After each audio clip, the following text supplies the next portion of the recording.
వ్యూఢం దుర్యోధనస్తదా ఆచార్యం ఉపసంగమ్య రాజా వచనమబ్రవీత్.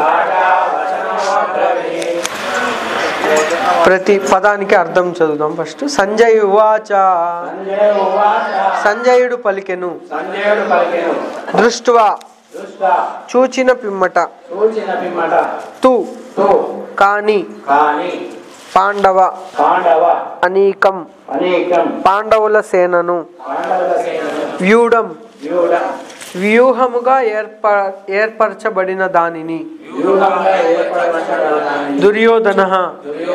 దుర్యోధన మహారాజు తదా అప్పుడు ఆచార్యం గురువును ఉపసంగమ్య సమీపించి రాజా ఓ రాజా వచనం వాక్కులను అబ్రవీత్ పలికెను. తాత్పర్యం భాష్యం శ్రీల ప్రభుపాల వచ్చే శ్రీల ప్రభుపాద్కి జై. తాత్పర్యము సంజయుడు పలికెను, ఓ రాజా, పాండవచే వ్యూహముగా ఏర్పరచబడిన సైన్యమును చూచిన పిమ్మట దుర్యోధనుడు తన గురువును సమీపించి ఆ విధముగా పలికెను. భాష్యము ధృతరాష్ట్రుడు శాస్త్రం అతనిలో ఆధ్యాత్మిక దృష్టి కూడా లోపించెను. ధర్మ విషయములలో తన పుత్రులు కూడా తనతో సమానముగా ఒప్పందమునకు ఎన్నటికి రాలేరని కూడా అతడు నిశ్చయముగా ఎరుగును. ఏమైనను అతడు ఆ తీర్థక్షేత్రమైన కురుక్షేత్ర ప్రభావం విషయంలో సంశయమును కనపరిచెను. యుద్ధరంగములోని పరిస్థితిని గూర్చి ప్రశ్నించుటలో అతని ఉద్దేశమును గ్రస్తుడై రాజును ఉత్సాహపరచదలిచి ఆ పవిత్ర స్థల ప్రభావంచే అతని పుత్రులు ఎట్టి రాజీకి సిద్ధపడబోరని హామీనిచ్చెను. అతని పుత్రుడైన దుర్యోధనుడు పాండవుల సైన్య బలమును చూడగానే అక్కడ వాస్తవ పరిస్థితి వివరించుట కొరకై సంజయుడు ధృతరాష్ట్రునకు తెలియజేశాను. దుర్యోధనుడు రాజుగా పేర్కొనబడినను పరిస్థితి తీవ్రతను అనుసరించి స్వయంగా అతనికి తన సేనాధిపతి వద్దకు వెళ్ళవలసి వచ్చింది. చక్కగా సరిపోవును. అతడు పాండవ సేనా వ్యూహ రచనను చూచినప్పుడు పొందిన భయం మరుగుపరచలేకపోయింది. ఓం అజ్ఞానం తిమిరంధస్య జ్ఞానాంజనశలాకయ చక్షుర్మిళితం యేన తస్మై శ్రీ గురవే నమః. శ్రీ చైతన్య మనోభీష్టం స్థాపితం యేన భూతలే స్వయం రూప కదా మహ్యం దదాతి స్వపదాంతికం. వందేహం శ్రీగురు శ్రీయుతాపదకమలం శ్రీగురుం వైష్ణవాంశ శ్రీరూపం సాగరజాతం సాగర రఘునాథాన్వితం తం సజీవం సాద్వైతం సావధూతం పరిజన సహితం కృష్ణ చైతన్య దేవం శ్రీ రాధా కృష్ణ పాదాన్ సాగర లలితా శ్రీ విశాఖాంతాంశ. హే కృష్ణ కరుణా సింధో దీనబంధో జగత్పతే గోపేశ గోపికా కాంత రాధాకాంత నమస్తుతే. తప్త కాంచన గౌరాంగే రాధే బృందావనేశ్వరి వృషభానుసుతే దేవి ప్రణమామి హరిప్రియ. వాంఛాకల్పతరుభ్యశ్చ కృపా సింధుభ్యో చ పతితానాం పావనేభ్యో వైష్ణవేభ్యో నమో నమః. నమో విష్ణుపాదాయ కృష్ణప్రేష్ఠాయ భూతలే శ్రీమతే భక్తివేదాంత స్వామినే నామినే. నమస్తే సరస్వతి దేవి గౌరవాణి ప్రచారిణి నిర్విశేష శూన్యవాది పాశ్చాత్య దేశతారిణి. जय श्री कृष्ण चैतन्य प्रभु नित्यानंद श्री अद्वैत गदाधर श्रीवासादि गौर भक्तवृंद. हरे कृष्णा कृष्ण कृष्ण हरे हरे हरे राम राम राम हरे हरे. मूकं करोति वाचालं पंगुन्नगेते गिरिं यत्कृपातमहं वन्दे श्री गुरुं दीनतारिणं. సత్సంగ కార్యక్రమానికి విచ్చేసిన భక్తులందరికీ కూడా చాలా కృతజ్ఞతలు మరియు ధన్యవాదాలు. సో ఇక్కడ ప్రత్యేకంగా కురుక్షేత్ర రణరంగమున సైనిక పరిశీలన. సో అంటే 2వ అధ్యాయం సైనిక పరిశీలన అంటే ఎట్లా ఈ కురుక్షేత్రంలో ఈ మొత్తం యుద్ధంలో ప్రారంభమయ్యే ముందు వాటి యొక్క ఒక్కొక్కళ్ళ పొజిషన్ అంటే వాళ్ళ యొక్క స్థితి ఎట్లా ఉంది, పాండవుల యొక్క స్థితి, కౌరవుల యొక్క స్థితి, దుర్యోధన్ ఎస్పెషల్లీ దుర్యోధన్ యొక్క అభిప్రాయాల్లో లేకపోతే ఆయన యొక్క ఫీలింగ్స్ అంటారు కదా, ఆయన ఏమనుకుంటున్నాడు, లేకపోతే ఎలా ప్రవర్తిస్తున్నాడు, ఆయన ప్రవర్తన ఎలా ఉంది, ధర్మానికి అనుగుణంగా ఉందా, ఎలా ఉంది అనే ఆ పరిశీలన, అలాంటి వివరణ అంతా ఇక్కడ ఇవ్వడం జరుగుతుంది. ప్రత్యేకించి ఇక్కడ మొదటి శ్లోకంలో ధృతరాష్ట్రుడు అడిగిన తర్వాత, రాష్ట్రుడు పుట్టినప్పటి నుంచి గుడ్డివాడు, అంటే ఆయనకి కళ్ళు లేవు కాబట్టి, సో ఆయన సంజయుని యొక్క ద్వారా అక్కడ ఏం జరుగుతుందని తెలుసుకునే ప్రయత్నం. అంటే ఇదివరకు ఎట్లా అండి, సంజయునికి ఆయన గురువు యొక్క కృప ద్వారా ఏం జరుగుతుందన్న విషయాన్ని ధృతరాష్ట్రునికి వివరించే ప్రయత్నం చేస్తున్నాడు. సో ఆయన ద్వారా ధృతరాష్ట్రుడు తెలుసుకుంటున్నాడు. సో ఆయన గుడ్డివాడు, ఇక్కడ ప్రభుపాల్ వారు వివరించారు. ధృతరాష్ట్రుడు పుట్టు గుడ్డివాడు, దురదృష్టవశాత్తు అతని ఆధ్యాత్మిక దృష్టి లోపించను. సో ధృతరాష్ట్రునికి ఆధ్యాత్మిక దృష్టి అన్నది కూడా లేదంట. సో అంటే ఇక్కడ ఏమి వివరించారంటే, ఒక వ్యక్తి ఆయన భౌతికంగాను కళ్ళు లేవు, ఆధ్యాత్మికంగాను ఆయనకు లేదు కళ్ళు. ఎందుకంటే ఆయనకు ఆధ్యాత్మికమైన దృష్టి లేదంట. కానీ మన జీవితం వ్యర్థమే. సో ఇక్కడ ధృతరాష్ట్రుని యొక్క అక్కడ ఆయన యొక్క సిచ్యువేషన్ అని వ్యర్థమైపోయింది. అందుకని ఆధ్యాత్మిక దృష్టి లేదు, ఆయనకి భౌతికమైన దృష్టి లేదు, రెండు కోల్పోయినాడు అక్కడ వ్యక్తి. సో ధర్మ విషయంలో తన పుత్రుడు కూడా తనతో సమానముగా అందులని అతడు బాగా ఎరుగును. ఆ ప్లేస్ యొక్క ప్రభావం, ఆ స్థలం యొక్క ప్రభావం చేత వీళ్ళు ప్రభావం పడతారేమో అని. స్థల ప్రభావం అంత గొప్పది. అంటే ఇప్పుడు ఎప్పుడైనా కూడా మన ఆధ్యాత్మికమైన ఏదైనా కార్యం చేసేటప్పుడు మన ఇంట్లో చేసింది వేరే ఉంటుందంట, గోశాలలో చేసేది వేరే ఉంటుంది. ఒక ఏమంటారంటే గోశాలలో చేసేది, గుడిలో చేసేది, మనం చేసే కార్యక్రమం ఏదైనా జపం చేస్తున్నాం అనుకోండి, మనం జపం ఇంట్లో చేసేది దానికన్నా కొన్ని రెట్లు గోశాలలో చేసే యొక్క ఫలితం, ఈ పుణ్యక్షేత్రం ఏదైనా గుడిలో, లేకపోతే గుడి కన్నా ఇంకన్నా పుణ్యక్షేత్రం. సో అందుకనే యాత్రకు వెళ్ళడం కానీ దేని ఏదైనా క్షేత్రానికి వెళ్ళడం అనేది చాలా, ఎందుకంటే ఆధ్యాత్మికమైన శక్తిని మనకి ప్రసాదించబడుతుంది. వాళ్ళు సరైన అందరూ కజిన్సే, అన్నదమ్ముల పిల్లలు వీళ్ళందరూ. సో అయినా కూడా వాళ్ళ పట్ల ద్వేషాన్ని పెంపొందించుకునేటట్టుగానే ఇక్కడ వాళ్ళు ఏమన్నా అయినా వాళ్ళు పాటించరని తెలిసినా కూడా ధర్మాన్ని పాటించరు. వాళ్ళు ధర్మం చేస్తున్న యుద్ధం కాదు ఇది, గుర్తుపెట్టుకోండి. అంటే మనకి ప్రభుపాదుల వారు మీరు ఉపోద్ఘాతం చదివినట్లయితే చెప్తారు, పాండవులకి కనీసం ఒక గుండు సూది నిలబడే, అంటే చిన్న పాయింట్, అంటే నా ఏలు పాయింట్ ఎంత ఉందో అంతకన్నా కూడా ఒక 100 రెట్లు చిన్నదే, అంత ఆ ప్లేస్ కూడా మేము ఇవ్వము అన్నారు. 5 క్షత్రియులు పాలించవలసిన వాళ్ళు, కనీసం 5 గ్రామాలు ఇవ్వమంటే 5 కాదు, ఇలా నించునే కాదు, గుండు పిన్ను నించునే ప్లేస్ కూడా మేము ఇవ్వమని వివరించారు. కానీ అంత ధర్మహీనంగా జరుగుతున్న యుద్ధం ఇది. సో ఆల్రెడీ వాళ్ళు ఏ ధర్మాన్ని పాటించట్లేదు, ఇక్కడ కూడా పాటిస్తారు దుర్యోధనుడు. సో ధృతరాష్ట్రుడు సో ధర్మాన్ని పాటించకుండా వీళ్ళు ఏమన్నా ఈ క్షేత్ర ప్రభావం వల్ల ఏమన్నా కాంప్రమైజ్ అయ్యారా? సో ఎందుకంటే క్షేత్ర మహిమ లాంటిది. సో ఎప్పుడైనా అందుకనే సో మనం ఎప్పుడైనా ఆధ్యాత్మిక జీవితంలో సో అందరూ చెప్తారు, పెద్దవాళ్ళందరూ వైష్ణవులు, ఖచ్చితంగా మనం మథురావాస అది ఈ క్షేత్రాలలో దర్శనాలు చేసుకోవడం, క్షేత్రంలో మనం రెగ్యులర్గా అట్లీస్ట్ ఎప్పుడు రెగ్యులర్ యాత్రలో పాల్గొనటం, యాత్ర ద్వారా అక్కడికి వెళ్ళి ఆ క్షేత్ర మహిమను తెలుసుకొని క్షేత్రాన్ని మహిమను గురించి వింటూ అక్కడ జపము, అక్కడ యొక్క వినడము, శ్రవణం ద్వారా అక్కడ జపం చేయటం ద్వారా దాని ద్వారా మన ఆధ్యాత్మిక ఏమంటారంటే బ్యాటరీ రీఛార్జ్ చేసుకున్నట్టుగా మన ఆధ్యాత్మికంగా ఇంకా పెంపొందించబడతాం అలాంటి ప్రదేశాలలో. అందుకనే యాత్రకు వెళ్ళాలి కంపల్సరీగా అంటారు. ప్రత్యేకించి భక్తులతో వెళ్ళాలి, ఉట్టిగా ఏదో మేము ఒక డివోటీ చెప్పారు, యాత్ర అంటే అంటే అక్కడ కళ్ళతోని ఈ గుడి చూసారా అండి, ఆ గుడి చూసామా, ఈ గుడి చూసామా, ఈ గుడి చూసేసాము, మేము అన్ని యాత్ర కంప్లీట్ చేసుకుని వచ్చేసామంటారు.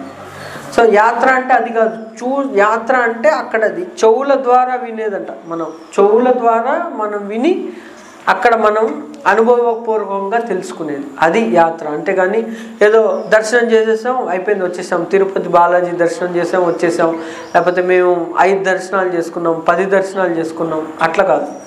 సో మనం యాత్ర మహిమని మనం వింటూ శ్రవణం ద్వారా చెవుల ద్వారా చూడాలంట. ఆ ప్రభు చెప్పారు, శ్రీమాన్ కమల్లోచన్ ప్రభు చెప్పారు యాత్ర ఉన్నాను. సో ఆ యాత్రని చెవుల ద్వారా చూడాలి. చెవుల ద్వారా చూడటం అంటే చెవుల ద్వారా ఏం చూడం మనం, కానీ కళ్ళతోనే చూస్తాం. కానీ ఇక్కడ చెవుల ద్వారా వింటూ మనం ఆ ప్రదేశాన్ని చూడాలి. అంత గొప్ప మహిమ ఆ క్షేత్రాలకి ఉన్నది తెలుసుకోవాలి మనం. సో దాని ద్వారా మనకి ఆధ్యాత్మిక పురోగతి ఇంకా పెరుగుతుంటుంది. సో ఇక్కడ అదే డౌట్తోనే ధృతరాష్ట్రుడు ఉన్నాడు, ఈ ఆధ్యాత్మికమైన ఈ క్షేత్ర మహిమ వీళ్ళ మీద ఏమైనా పడుతుందేమో, అయినా కూడా వాళ్ళు అదేం లేదు. సో అందుకని దుర్యోధను యొక్క ఆయన యొక్క స్వభావాన్ని, ఆయన యొక్క భయాన్ని, ఆయన యొక్క పాలిటిక్స్ అంటారు కదా, డర్టీ పాలిటిక్స్ అంటారు కదా, డర్టీ, ఆయన ఎట్లాంటి ఏమి చేయలేక వేరేదేదో నీచమైన రాజకీయాన్ని దాన్ని వివరించారు ప్రభుపాల్ వారు. సో పుట్టుకతో ధర్మాత్మైన పాండవులతో వారు ఒక ఒప్పందమునకు ఎన్నటికీ రాలేరు కూడా అతడు నిశ్చయంగా ఎరుగును. ఏమైనా అతడు ఈ తీర్థక్షేత్రమైన కురుక్షేత్ర ప్రభావం విషయంలో సంశయను కనపరచను. అదే ఆ డౌట్ ఉంది, ఏమన్నా అవుతుందేమో భయము. సో అందుకనే కనుక్కుంటూ ఉన్నాడు, అసలు వీళ్ళు చేస్తున్నారా, యుద్ధం స్టార్ట్ అయిందా, ఏం జరుగుతుంది. సో యుద్ధ రంగంలో పరిస్థితిని గురించి ప్రశ్నించుట్లో అతని ఉద్దేశము సంజయుడు గ్రహించగలిగాడు. సో సంజయుడికి తెలుసు, అందుకనే సంజయుడు దుర్యోధను యొక్క స్వభావం ఎట్లా ఉంటుంది, దుర్యోధను యొక్క ఆ పాండవుల యొక్క సైన్యాన్ని చూడటం ద్వారా దుర్యోధనుడు వేసిన స్టెప్స్, అంటే ఆయన ఎలాంటి అడుగులు వేశాడు, అంటే ఎట్లా ఏం చేశాడు, అంత సైన్యాన్ని వాళ్ళందరినీ చూసి వాళ్ళ యొక్క స్ట్రాటజీ, అంటే వాళ్ళు ఎట్లా పెట్టారో దాన్ని చూసి దుర్యోధనుడు ఎలాంటి రాజకీయంగా ఎలా మాట్లాడుతున్నాడు తర్వాత శ్లోకాల్లో వస్తుంది. ప్రభుపాల్ వారు వివరిస్తారు ఎట్లా ఆయన యొక్క మనసు ఇదంతా చూసి భయపడుతోంది లేకపోతే ఎలా మారుతోంది అన్నది సంజయుడు కూడా ధృతరాష్ట్రుడికి వివరిస్తున్నాడు. సో ఇక్కడ కనుకనే అతడు విచారగ్రస్తుడై రాజును ఉత్సాహపరచదలిచి ఆ పవిత్ర స్థల ప్రభావంచే అతని పుత్రులు ఎట్టి రాజీకి సిద్ధపడబోరని హామీనిచ్చాడు. సో సంజయుడు హామీ ఇస్తున్నాడు, కానీ ఇక్కడేం రాజీ జరగట్లేదు. సో దుర్యోధనుడు మీరు అనుకున్నట్టుగా స్థల ప్రభావం దుర్యోధను మీద ఇంకా పడట్లేదు, ఆయన యుద్ధం చేయడానికే, కాంప్రమైజ్ ఏం లేదు, ఇక్కడ యుద్ధం జరుగుతుంది అన్నట్టుగానే. సో అలాంటి హామీని ఇచ్చారు. అతని పుత్రుడైన దుర్యోధనుడు పాండవుల సైన్య బలమును చూడగానే అక్కడి వాస్తవ పరిస్థితి వివరించుట కొరకై వెంటనే తన సైన్యాధిపతి అయిన ద్రోణాచార్యుని వద్దకు వెళ్ళెనని సంజయుడు ధృతరాష్ట్రునికి తెలియజేశాడు. దుర్యోధనుడు రాజుగా పేర్కొనబడిన పరిస్థితి తీవ్రతను అనుసరించి స్వయంగా అతనికి తన సేనాధిపతి వద్దకు వెళ్ళవలసి వచ్చును. కనుకనే అతడు రాజకీయవేత్తాన్ని పిలువబట్టకు చక్కగా సరిపోను. అతడు అంటే ఇక్కడ దుర్యోధనుడు చాలా గొప్పగా యుద్ధం చేయొచ్చు కదా, యుద్ధం మొదలు పెట్టచ్చు, కానీ అక్కడ సైన్యాధికారి దగ్గరికి వెళ్ళి ఆయన్ని లేకపోతే రెచ్చగొట్టే ప్రయత్నం లేకపోతే ప్రేరేపించే ప్రయత్నం. అందుకనే నువ్వు ట్రైన్ చేసిన నీ శిష్యుడే అక్కడ అవతల పక్క ఎంతో మంచిగా ఈ సైన్యాన్ని అంతా కూడా మంచిగా వ్యవస్థ చేయబడ్డాడు.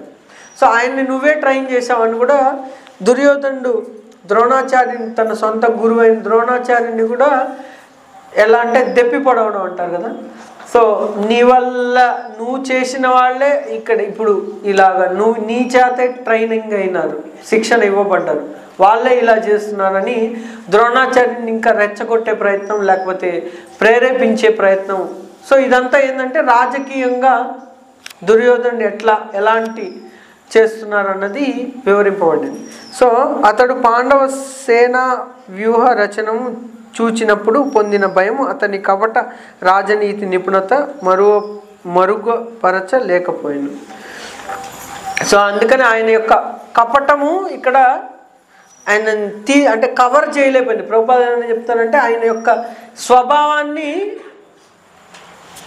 ఏమంటారంటే స్వభావాన్ని కప్పిపుచ్చుకుంటారు కొంతమంది.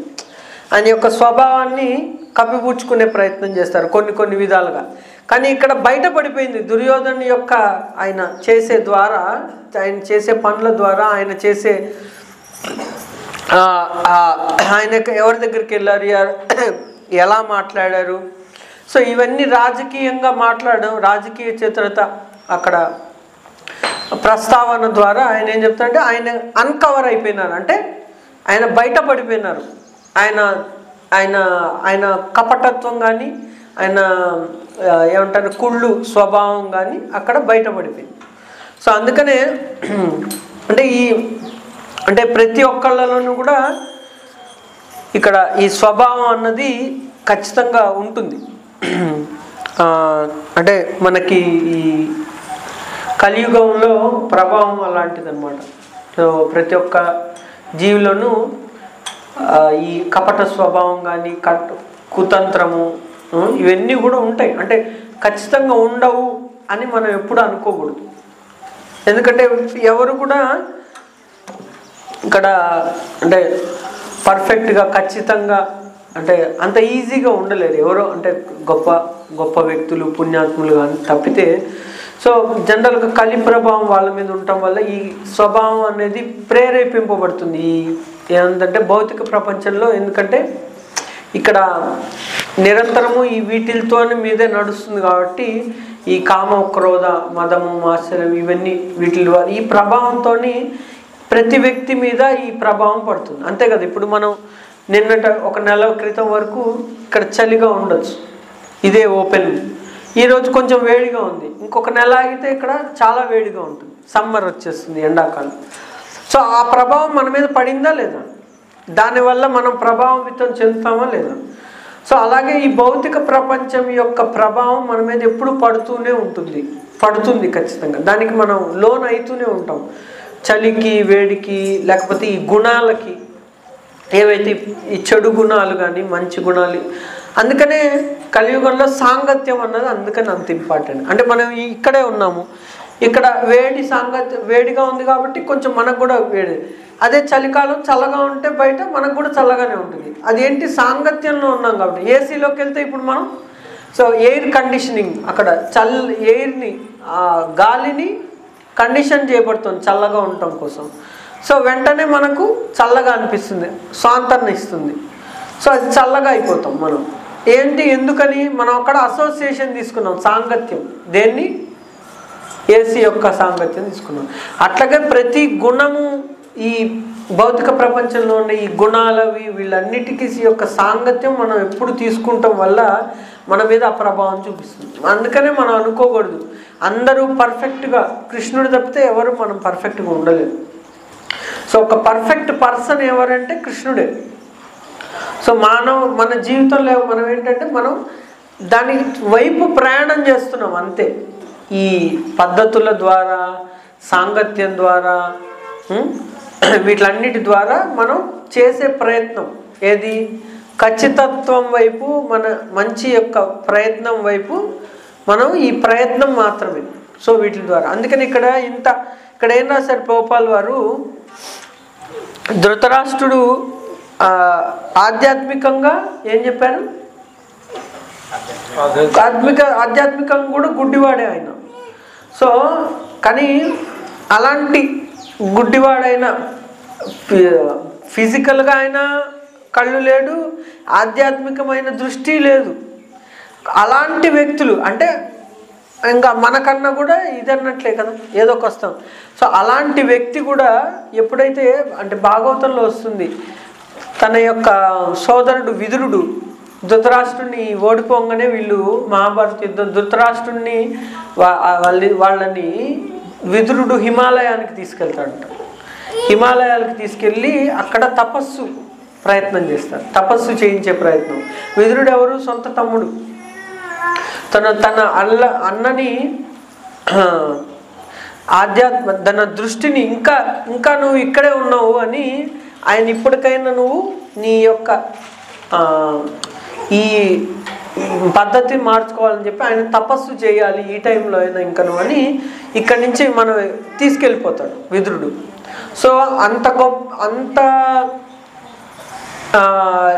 ఆధ్యాత్మిక దృష్టి లేనటువంటి అంత కపటత్వము క్రూరత్వమైన ధృతరాష్ట్రుడు కూడా ఏమైనాడు, విదురుడు తన యొక్క సోదరుడైన విదురుడు యొక్క సాంగత్యం, విదురుడు భగవంతుని యొక్క భక్తుడు, ఆయన యొక్క సాంగత్యంలో ఏమైనాడంటే ఉద్ధరింపబడ్డాడు. సో క్రమంగా ఆయన యొక్క ఉన్న సిచ్యువేషన్ నుంచి ఆ ధృతరాష్ట్రుడు రోజు తపస్సును చేయడం, అక్కడ రోజు అసలు ఏమి మంచినీళ్ళు కూడా లేకపోతే ఆహారాలు నిద్ర ఇవన్నీ కూడా వదిలేసి అప్పటి వరకు ఎన్నో రాజభోగాలు అనుభవించిన ధృతరాష్ట్రుడు తన యొక్క ఎవరైతే సో భక్తుని యొక్క సాంగత్యంలో ఆయన తపస్సును చేయడం ప్రారంభించాడు.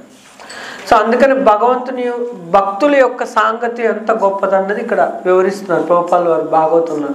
సో అప్పటి వరకు అన్నీ ఏమీ చేయలేని వాడు అక్కడ తపస్సును చేయటం. సో దేనివల్ల సాధ్యం అంటే భగవంతుని యొక్క భక్తుల సాంగత్యంలో సాధ్యం అని తపస్సు. సో ముఖ్యంగా ఏంటంటే కలియుగంలో ఈ తపస్సు అన్నది అంత ఈజీ కాదు తపస్సు చేయటం. అందుకనే కలో సంగ శక్తి కలియుగంలో సాంగత్యంలో ఎప్పుడైనా గొప్ప వ్యక్తుల యొక్క సాంగత్యం మరియు భక్తులందరి యొక్క సాంగత్యం. సో గొప్ప వ్యక్తుల యొక్క సాంగత్యంలో పురోగతి ఫాస్ట్గా ఉంటుంది. అప్పటి వరకు చేయని ధృతరాష్ట్రుడు ఫాస్ట్గా తపస్సును ఆరంభం చేసే ప్రయత్నం చేశారంట కూడా.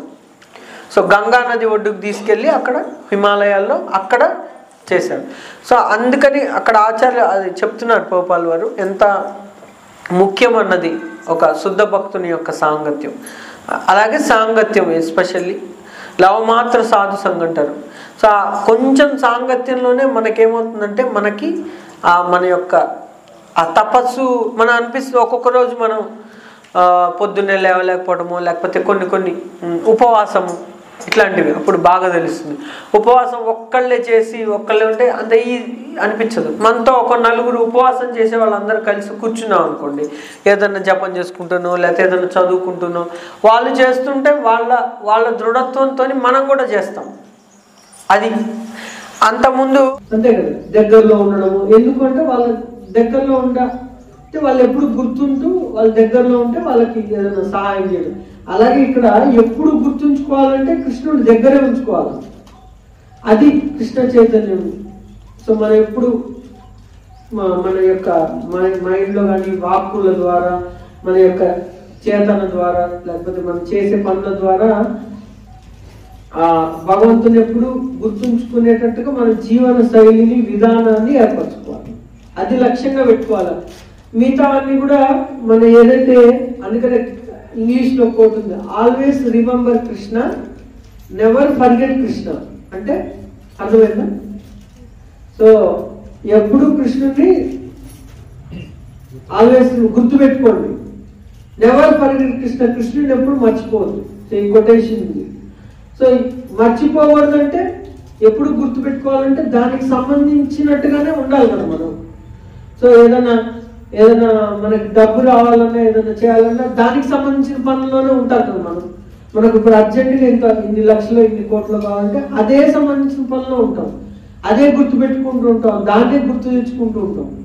సో ఇక్కడ అది కూడా కృష్ణుడికి గుర్తు తెచ్చుకోవాలన్నా కృష్ణుడి మనం ఎప్పుడు మదిలో ఉండాలన్నా లేకపోతే ఎప్పుడు గుర్తుకు రావాలన్నా ఏం చేయాలంటే దానికి సంబంధించిన వ్యవహారాలు, దానికి సంబంధించిన పనులు, దానికి సంబంధించిన సేవలు, దానికి సంబంధించిన జపము, దానికి సంబంధించిన శ్రవణము, దానికి సంబంధించిన పుస్తకాలు చదవడము, ఇవన్నీ ఏంటి ఆ స్టేట్మెంట్ ఫుల్ఫిల్ చేయడానికి ఇవన్నీ కూడా సాధనాలు.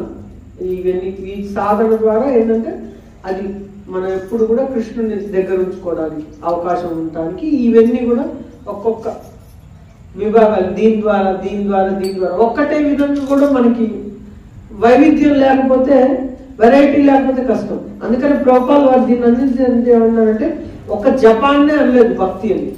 భక్తి యుక్త సేవ, భక్తి జపం చేయటం ప్రసాదం తినటం కూడా భక్తే, జపం చేయడం భక్తే, భగవంతుడి గురించి వినడం భక్తే, ఇంకా భగవంతుడి గురించి చదవడము, భగవంతుడికి ఈ ఏదైనా ఊడ్చారు, మీరు ఇప్పుడు ఈ కార్యక్రమం చేయడానికి ఏదో ఊడ్చుంటారు, భక్తిలో భాగం, భక్తియుక్త సేవ. ఇప్పుడు అయిపోయిన తర్వాత ప్రవచనం అయిపోయింది, మీరేం వినట్లేదు, కానీ ఇది తీస్తారు, క్లీన్ చేస్తారు, మళ్ళీ ఇంకెన్ని పనులు చేశారు, పొద్దున్నుంచి పూలు కొట్టుకుంటారు ఖచ్చితంగా, ఇంత మంచిగా చేశారంటే.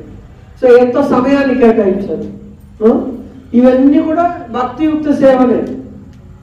అయ్యో నేను పూలు కుట్టాను కానీ భగవంతునికి నేను హారతి చేయలేదు, అదే భక్తి కాదు. పూలు కుట్టారు భక్తి.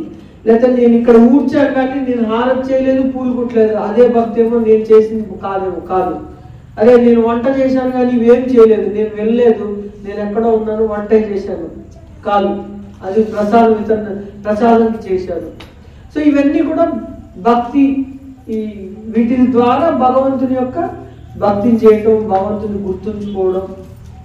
సో అందుకని మనందరం కూడా ఈ జీవన శైలిని భగవంతుని యొక్క భక్తికి దగ్గరగా ఉండేటట్టుగా చేసుకోవాలి. సో అప్పుడు ఏమవుతుంది, ఇందాక అనుకున్న ఈ కపట ద్వారాలు కానీ, ఇందాక ఏమైంది ఆయన ప్రభుపాల్ వారే చెప్పారు, ఇవన్నీ కూడా ధృతరాష్ట్రునికి ఏమంటే అన్ని చెడు ఆలోచనలు ఉన్నాయి, ఈర్ష్యాభావాలు అన్నీ ఉన్నాయి, కానీ సాంగత్యంలో అవన్నీ పోతున్నాయి. సో అలాగే మనకు కూడా అవి క్రమేపీ మనలో కూడా. అందుకని కలవు నాస్తియో గతి రంగత. మన యుగంలో హరే కృష్ణ మంత్రం నామ జపలే దోష నిదే రాజన్. అంటే కలియుగం అన్నది దోషాల యొక్క నిదే. మనం వెతుక్కోపోయినా ఎదురు వ్యక్తుల్లో, వెతకపోయినా కూడా ఎదురు వ్యక్తుల్లో దోషం కనిపిస్తుంది. లేదు అసలు నాకు పర్ఫెక్ట్ గా ఒక పర్సన్ కావాలి, నేను ఇంతవరకు ఎప్పుడు దొరకడం కష్టం. అందుకనే దోషాల యొక్క నిధి, అస్థిరి యొక్క మహాన్ గుణాలు. కానీ ఇలాంటి కలియుగానికి, దోషాల నిధి అయిన కలియుగానికి, ఈ దోషాలను పోగొట్టుకోవడానికి అస్థిరి యొక్క మహాన్ గుణాలు. కీర్తనాది ఏవ కృష్ణస్య ముక్తా సంఘ పరమరజత. అంటే ఈ భగవంతుని యొక్క కీర్తన, భగవంతుని యొక్క నామ జపము, శ్రవణము, కీర్తనము, ఈ భగవంతుని నామ జపము, శ్రవణము, జపం చేసేటప్పుడు కూడా వింటూ ఉండడం, అంటే మనం చేసేది వినడం, శ్రవణం మామూలుగా భగవంతుని యొక్క గురించి వినడం, కీర్తనాది ఏవ కృష్ణ, కీర్తన యొక్క భగవంతుని యొక్క కీర్తన చేయడం, ఇవన్నీ కీర్తనాది ఏవ కృష్ణస్య ముక్తా సంఘ పరమరజతి. వీటి ద్వారా ఎట్లా మనం బయటపడగలం అంటే దీని ద్వారా. సో ఈ దోషాల నుంచి బయటపడే విధానం ఇది. అంతేగాని మనం దోషరహితంగా ఉండడం అంటే కుదరదు. సో దోషరహితంగా మనం నేను ఇది వదులుకోవాలంటే అది పోదు. అక్కడ ధృతరాష్ట్రుడికి వదిలేయాలంటే పోలేదు. అవి ఏవైతే ధృతరాష్ట్రుల్లో ఉన్న దోషాలు ఏమున్నాయో అవి పోలేదు కూడా. ఎట్లా పోయినాయి అంటే సాంగత్యం ద్వారా, తపస్సు ద్వారా. ఆ కలియుగం ముందు ఇంకా అది కలియుగం స్టార్టింగ్ లోనో లేకపోతే ద్వాపర యుగం ఎండింగ్ కాబట్టి అప్పుడు తపస్సు చేయడానికి హిమాలయానికి వెళ్ళాలి. ఇప్పుడు మనం పోలేము. సో అప్పుడు తపస్సు అట్లా చేయించాడు విదురుడు. కానీ ఇప్పుడు తపస్సు ఇవన్నీ తపస్సు, నియమాలు పాటించడం తపస్సు.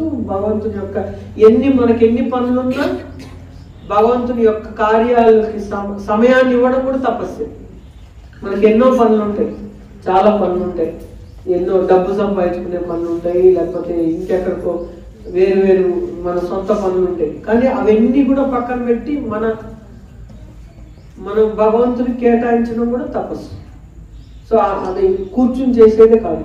సో వీటిలన్నిటికీ ఈ తపస్సు ద్వారా ఈ దోషాలను మనం పరిహారం చేసుకోవాలి. జాతికి గురువుల ద్వారా, గురువు సాధువుల ద్వారా, శ్రీల ప్రభుపాద ద్వారా, ఈ కృష్ణ చైతన్యం ద్వారా మనం ఎంతో అదృష్టవంతులం. ఇలాంటి ప్రాసెస్ ఇచ్చినది. మనం అనుకుంటాం ఎన్నో ఉన్నాయి కదా అని, కానీ ఇది డిఫరెంట్ ప్రాసెస్. ఎందుకంటే సులువుగా ఉంటుంది, కానీ పాటించడానికి ఎందుకో మనకి ఇది అనిపిస్తుంది. కానీ పాటిస్తూ ఉంటే అదే సులువు అయిపోతుంది.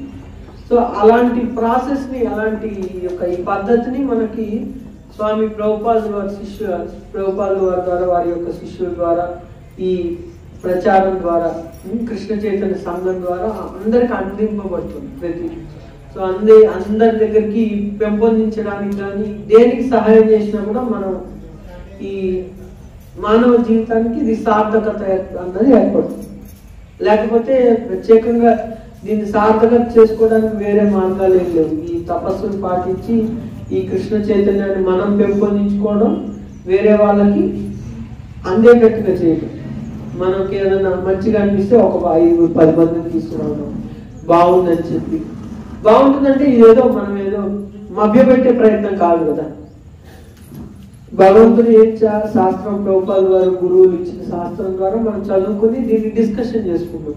నేనేదో చెప్తుంటే మీరు వింటున్నారు కదా, ఇది ఒక డిస్కషన్. ప్రభుపాద వారు ఇచ్చిన ఈ భాష్యాన్ని మనం వివరణ చెప్పుకునే ప్రయత్నం.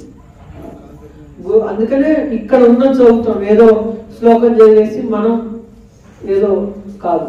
ఆయన యొక్క భాష ద్వారా మనం అర్థం చేసుకుంది, ఆయన యొక్క మనం చదువుకోవడం ద్వారా, ప్రభుపాద వారి యొక్క పుస్తకాల ద్వారా మనకు ఆ వివరణను అర్థం చేసుకొని మనం ఇవ్వగలిగే ప్రయత్నం. అందుకని మనం భక్తుల దగ్గర నుంచి వినాలి, సీనియర్ డివోటీస్ దగ్గర నుంచి వాళ్ళ యొక్క ప్రవచనాలు వింటాం. వాటి ద్వారా మనకి ఆ భక్తి యుక్తి ఎట్లా చేయాలి ఏంటి అన్నది తెలుస్తుంది. ఈ ప్రభుపాద వారి యొక్క ఈ ఉద్యమం ఏంటి, ఈ ఉద్యమం అంతా దీనికోసమే. కృష్ణుడిని ఎప్పుడు గుర్తుంచుకోవడం, ఈ తపస్సు చేయటం, కృష్ణ చైతన్యం అనే తపస్సును స్వీకరించడం. ఇది ఏదో 10 రోజుల తపస్సు కాదు, దీక్షలాగా 40 రోజుల దీక్ష కాదు. తపస్సుని ఈ జీవితాంతం, అంటే ఎందుకంటే 40 రోజులు చేసి వదిలేసేది కాదు. ఈ జీవితాంతం మనం చేయడానికి మనం అనుకోవడమే అసలు ఫస్ట్ పెద్ద తపస్సు. అనుకొని దాన్ని చేయడం అనేది ఇంకా మనం ఎంతో ముందుకెళ్తాం. మనకు ఈ మార్గం ఏమంటే భగవంతుడు సహకరిస్తాడు. జనరల్గా ఎక్కడైనా ఇక్కడి నుంచి నేను నిజామాబాద్ పోవాలంటే నేనే నిజామాబాద్ పోవాలి, కానీ వాళ్ళు మధ్య దాకా వచ్చినా వాళ్ళే నన్ను తీసుకెళ్ళాలి. కానీ ఇక్కడ అలా కాదు. కృష్ణుడు మనం ఆయన దగ్గరికి దరి చేస్తుంటే ఆయన కూడా ఈ ప్రాసెస్ లో మన దగ్గరికి రావాలని కోరుకుంటాడు. అంటే మన ప్రయత్నాన్ని చూసి, అరే ఇంత ప్రయత్నం చేస్తున్నాడు. సో అట్లా మనకి భగవంతుడు ఎప్పుడు గుర్తుంటాడు. ఆల్వేస్ రిమెంబర్ కృష్ణ, ఎప్పుడు మనం గుర్తుండే ప్రయత్నం చేయగలుగుతాం. సో అంత గొప్ప ఈ ప్రాసెస్ ఈ కృష్ణ చైతన్యం. ప్రభుపాద వారి మన అదృష్టవంతులు, దీన్ని మనం వినియోగించుకోవాలంటే. సో మనం దురదృష్టవశాత్తు మనం ఒకవేళ దాన్ని ఇది చేసుకున్నామంటే మనం అంటే అన్సక్సెస్ఫుల్ గా మిగిలిపోతుంది ఈ లైఫ్ లో. ఎన్నో సాధించచ్చేమో భౌతికంగా, కానీ మనకి విజయం అన్నది లేదు. అందుకని ఇక్కడ లాస్ట్ సంజయుడు కూడా అంటారు, ఎక్కడైతే కృష్ణుడు ఉంటాడో, ఎత్ర యోగేశ్వర కృష్ణ ఎత్ర పార్థోధనుద్ర తత్ర శ్రీ విజయం, అక్కడ విజయం ఉంటుంది. సో విజయం జీవితానికి ప్రత్యేకంగా విజయం అంటే ఏదో ఇక్కడ ఏదో కప్పు కొట్టడమో లేకపోతే అది కాదు విజయం. ఇందాక వస్తుంది ఎవరో కప్పు తీసుకుని నడుచుకుంటూ వస్తుంది. సో వాళ్ళు మంచి ఆనందంగా ఉన్నారు అందరు. సో అది విజయం కావచ్చు, కానీ అసలైన విజయం ఏంటంటే ఎత్ర యోగేశ్వర కృష్ణుడిని మన దగ్గర ఉంచుకోవడం. ఎక్కడ కృష్ణుడి అర్జునుడు ఉంటారో తత్వశ్రీ విజయభూతి, విజయం ఉంటుంది. అన్ని అమ్మవారు మన లక్ష్మీదేవి, లక్ష్మీ అంటే డబ్బులు అని కాదు ఎప్పుడు. సో ఈ విజయము ఇవన్నీ ఉంటాయి మొత్తం. సో దాని ద్వారా భగవంతుడిని మనం ఎలాగ ఆలోచించాలి, భగవంతుడు మన దగ్గర ఎప్పుడు ఎలా ఉంచుకోవాలన్నదే మనం ధ్యేయంగా పెట్టుకోవాలి. సో అది పెట్టుకోవడానికి మార్గదర్శకం ఇది మనం చేసే సత్సంగ కార్యక్రమం కానీ ఈ ప్రాసెస్ ప్రభుపాలు. సో అలాంటి గొప్ప ప్రాసెస్ ని ఇచ్చారు ప్రభుపాలు. అరే ధర్మం అంటే అసలు మన ఒరిజినల్ స్థితి ఏంటి? ఇప్పుడు పంచదార ధర్మం ఏంటి? తీయగా ఉంటుంది. ఉప్పు ధర్మం ఉప్పగా ఉంటుంది. అట్లాగే మనకేంటంటే మన సహజమైన స్థితి ఏంటన్నది అది ధర్మం. అంతేగాని కృత్రిమంగా మనం ఏ కులానికి చెందిన వాళ్ళం, లేకపోతే మనం హిందువులమా ముస్లింలమా అంటే మీది ఏ ధర్మం అంటే మన హిందూ ధర్మం. కానీ అక్కడ హిందూ ధర్మం కాదు. హిందూ అనేది హిందూ కానీ ముస్లిం క్రిస్టియన్ ఇది ధర్మం కాదు. ధర్మానికి సంబంధించిన టర్మ్ కాదు. యాక్చువల్లీ ప్రభుపాల్ వారు రాస్తారు మీకు పుస్తకాలు చాలా చదువుతుంది. సో అది నమ్మకం, రిలీజియన్ అది నమ్మకం. సో ఈ ట్రాన్స్లేషన్ లో రిలీజియన్ ని ధర్మము అని రాస్తారు, కానీ కాదు. సో అదే ప్రభుపాల్ రిలీజియన్ అన్నది ఒక నమ్మకం. మనకి నమ్మకం ఈ రోజు ఇలా ఉండొచ్చు, తర్వాత వేరే ఉండొచ్చు, మారచ్చు. అందుకని రిలీజియన్ మారచ్చు. కొంతమంది బయట మారుతూ ఉంటారు, ఎవరైనా అది సహజం. అదేంటంటే అది కాన్స్టిట్యూషన్ లో కూడా మీరు మారచ్చు అని ఇవ్వబడింది కదా సంథింగ్. అందులో ఈ ధర్మం నుంచి ఆ ధర్మానికి మారుతుంటాం. కానీ ధర్మం అన్నదంటే మన ఒరిజినల్ పొజిషన్ ఏంటి అంటే మనం పాటించవలసింది ఏంటి, మనం మన మానవుడి జీవులుగా మనకేంటి. అందుకని ధర్మేణ పశుభి సమానం, అంటే మానవులు పాటించవలసింది పాటించకపోతే ఏంటి, పశువులతోనే సమానం. సో అందుకని ధర్మం అనేది మన సహజ స్థితి ఏంటి. సో అలా ఒక వస్తువు సహజ స్థితి ఎలా అంటే మనకు కూడా కొన్ని ధర్మాలు కేటాయించబడ్డాయి. వర్ణాశ్రమ ధర్మము, ఆధ్యాత్మిక ధర్మము, భౌతిక ధర్మాలు కొన్ని ఉన్నాయి. రూపాల తర్వాత వచ్చే భాషల్లో కానీ ఇక్కడ విద్యుక్త ధర్మాలు అంటారు. విద్యుక్త అంటే మన యొక్క స్థితిని బట్టి మనం చేయవలసిన పనులు కానీ వాటిని విద్యుక్త ధర్మాలు. విద్యుక్త ధర్మం మెటీరియల్ డ్యూటీస్ అంటారు, అంటే భౌతికంగా మనం ఏం చేయాలి. ఆధ్యాత్మిక ధర్మం ఏంటి, రెండు ధర్మాలు ఉన్నాయి. మెటీరియల్ భౌతికమైన ధర్మము, ఆధ్యాత్మిక ధర్మం, రెండు ధర్మాలు. ధర్మంలోనే రెండు పార్ట్స్ అన్నమాట. సో ఆ ధర్మాలలో మన అనుగుణంగా మన జీవన శైలి ఎలా పెట్టుకోవాలి, మన సహజ స్థితికి మన యొక్క గుణాన్ని బట్టి మన స్థితిని ఎట్లా గడుపుకోవాలన్నది మెటీరియల్ స్వధర్మం, అంటే భౌతికమైన స్వధర్మము అంటాం. దాన్ని అందరికీ కామన్ గా ఉండేది ఏంటంటే ఆధ్యాత్మిక ధర్మం ఏంటంటే భక్తి. సో ఆధ్యాత్మిక భక్తి అనేది ఏదో భక్తి అధ్యక్ష అధైతికి అప్పుడైతే ఏ ఆత్మ సుప్రసిద్ధి, అంటే ప్రతి ఒక్కరికి ఆధ్యాత్మిక స్వధర్మం ఏంటంటే భక్తి. ఏదో భక్తి అధోక్షది. సో ప్రతి జీవుడికి, ప్రతి ఒక్క ఆడ మగ ఎవరితో తేడా లేకుండా అందరికీ స్థితి ఏంటంటే ఏదో భక్తి అధోక్షది. భక్తి అధోక్షది అంటే కృష్ణుడే. సో వాళ్ళకి కామన్ భక్తి, అది కామన్ గా ధర్మం అందరికీ అదే. భౌతికంగా ధర్మం నియమాలను పాటిస్తూ మన గుణాలకు అనుగుణంగా ఎవరు చేయాల్సిన వాళ్ళ పనులు చేయించడం. ఈ రెండు కలిపి ధర్మం. సనాతన ధర్మం అనొచ్చు, దాన్ని వర్ణాశ్రమ ధర్మం అంటారు, దైవ వర్ణాశ్రమ ధర్మం అంటారు. ఇవన్నీ వేరు, అన్ని పేర్లు. సో మన సనాతన ధర్మం అంటే ఇది. సో ఈ వ్యవస్థలో ఎలాగ మనకి ఇచ్చిన మన యొక్క స్కోప్ ఏంటి అంటే మన యొక్క చేయవలసింది ఏంటి అది తెలుసుకోవడం, అది ధర్మం. సో మనం సమాజంలో అంటే దీని అందుకని ప్రభుపాద చెప్తారు, ధర్మానికి ఇంగ్లీష్లో ట్రాన్స్లేషన్ లేదు.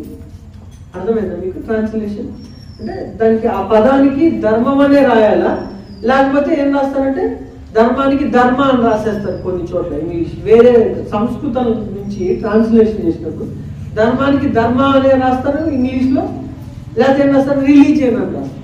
కానీ రిలీజియన్ ఏంటి, మళ్ళీ తెలుగులో కానీ సంస్కృతంలో ట్రాన్స్లేషన్ మతం. సో ధర్మం నుంచి రిలీజియన్కి వెళ్ళి రిలీజియన్ నుంచి మతంకి వచ్చింది, కానీ అది కాదు వరుస. ధర్మం నుంచి ఇంగ్లీష్లో ధర్మం ఏదో వర్డ్ లేదు, కావాలి యాక్చువల్ ట్రాన్స్లేషన్ లేదు. ధర్మం నుంచి మళ్ళీ వెనక్కి తిరిగి వచ్చిన ధర్మం అనే అనాలి లేదు. సో అందుకని సనాతన ధర్మాన్ని అంత అందుకని అర్థం చేసుకునే ప్రయత్నం చేయాలి. సో అందరికీ కామన్ ధర్మం ఏంటంటే భక్తి. బుద్ధుని పట్ల భక్తి అందరికీ సమానమైన, అందరికీ చేయవలసిన ధర్మం.